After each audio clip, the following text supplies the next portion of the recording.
Away, bakit? Pag sa bahay kami, English siya ng English sa akin, yes lang ko ng yes sa kanya.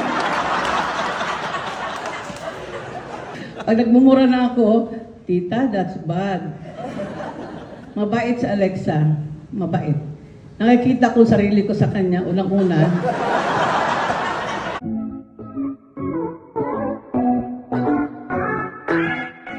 Mga unseen footage sa lamay ni Alexa Gutierrez ngayon pa lamang ibinabahagi.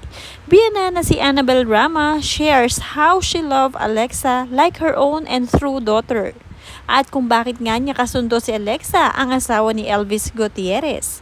Nangako din si Annabel Rama na siya na at si Eddie Gutierrez ang bahala sa mga anak nila ni Elvis. Panoorin at kung hindi pa nakasubscribe, don't forget to click subscribe and hit the notification bell to keep you updated. Ibinahagi nga ng sister-in-law ni Alexa sa side nila ang eulogy or speech ni Annabel Rama para sa kanya. Tita A's love for Alexa showed how kind and caring she was a wife, mom, and an in-law. Her eulogy speech lightened our night. It made us remember how fun and sweet Alexa was. Tita Annabel's antics brought laughter to everyone. I'm sure kadlaw gid si Alexa sa speech ni Tita A. Alexa and Tita Annabel were both blessed to have each other, even just for a short period of time. Na Alexa, hindi kami nag-away, bakit? Kaya magkasundo kami na Alexa, hindi kami nag-away, bakit? Pag sa bahay kami, English siya ng English sa akin, yes lang ko ng yes sa kanya. Pag nagmumura na ako, tita, that's bad. Mabait si Alexa, mabait. Nakikita ko sarili ko sa kanya, unang-una. Mahal na mahal niya si Elvis. Nung nag-anak siya, nanganak na siya, ako nag-alaga sa mga bata kasi ayoko siyang mapagod. Kasi, kaya sabi ko, sa Alexa, mahal na mahal ko yan. Nung kinasal na sila, sabi niya sa akin, tita, gusto ko bonggang wedding. Akong bahala, day. Very expensive, akong bahala, libre lahat yan. Elvis, love you. Alexa, uulitin ko, day, ako nang bahala sa mga anak mo. Kami dalawa ni Eddie, mahal na mahal ko sila. Yun lang masasabi ko, kasi naubos ng English ng, hindi pala ako nag-i-English pala. Marami nga lang ang nakaka-misinterpret kay Annabel Rama. Sabi dito sa komento, na misinterpret lang lagi si Miss Annabel kasi yung aura niya, but it's just the way she is. What you see is what you get. Totoong tao lang siya, but a loving lola, wife, and a mother. That's true. She's so kind and sweet.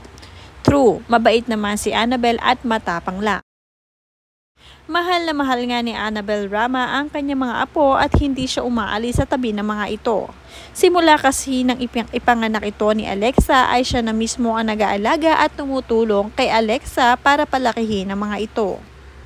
Ngayon nga na wala na ang mami ng mga batang ito ay si Annabel na nga ang tatayo at mag-aalaga. Ipinapangako niya ito kay Alexa na hindi nila pababayaan ang mga anak nila ni Elvis. Sasamahan siya ni Eddie Gutierrez para magpalaki sa mga ito.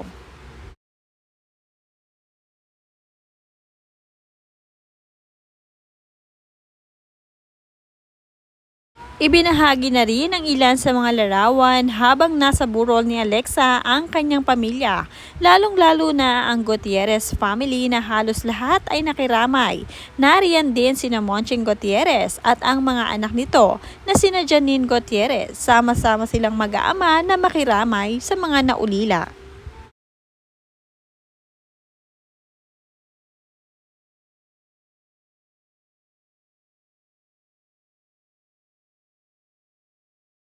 Sooner daw ay maglalabas pa rin daw ng ilang detalye ang mga kaanak ni Alexa Gutierrez kung bakit nga ba siya pumanaw ng maaga at kung ano ang mga pinagdaanan. Pinag-iisipan pa lamang mabuti kung paano uumpisahan dahil sa ngayon ay talagang nasasaktan pa sila sa pagkawala ni Alexa.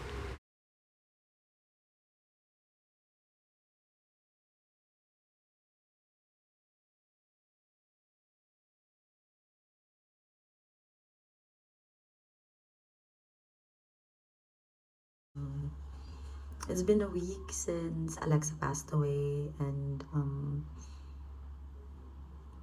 it's been really hard for us.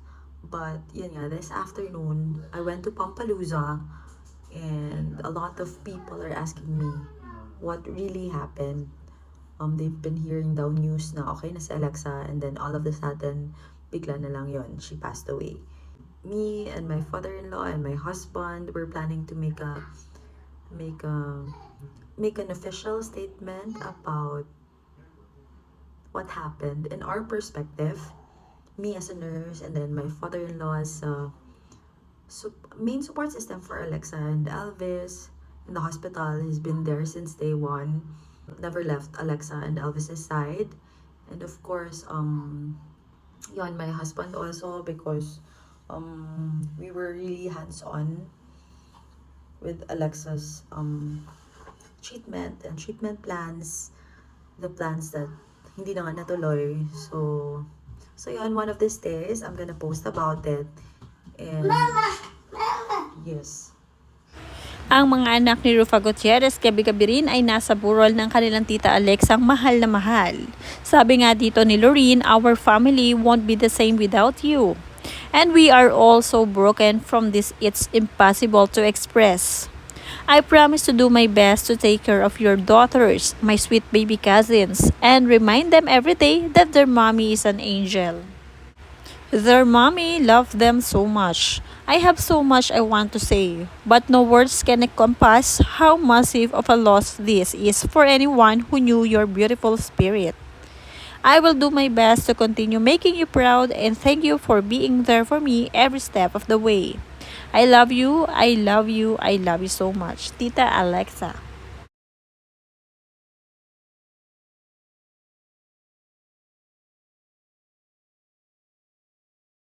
Nariyan din si Richard Gutierrez na nakasuporta sa kanyang kapatid na si Elvis Gutierrez. Hindi rin iniiwan ang kapatid sa lamay ng asawang si Alexa dahil sila lamang ang kinukuhanan ng lakas ng loob nito. At nariyan din ang mga anak nila ni Sara Labati na gabi-gabi rin ay sumasama sa kanyang daddy Richard para makiramay sa kanilang tita Alexa ang mami-miss nila ng sobra.